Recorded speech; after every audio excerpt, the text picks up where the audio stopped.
আসসালামু আলাইকুম Riyaz. Yogi auto plan machine model 87 auto auto vertical model 54 এই মেশিন দুটি ফিডব্যাক টাইমিং কীভাবে করবেন,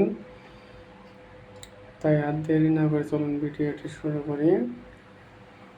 আর ভিডিওটি না টেনে সম্পূর্ণ দেখলে কাজটি ভালো করে বুঝতে পারবেন।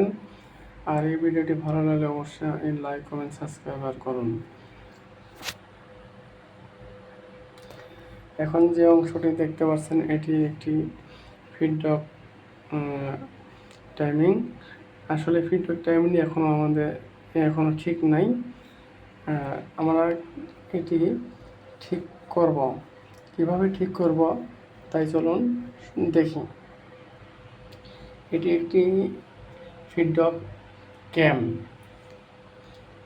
এখান থেকে ফিডব্যাক টাইমিং ঠিক করতে হয়।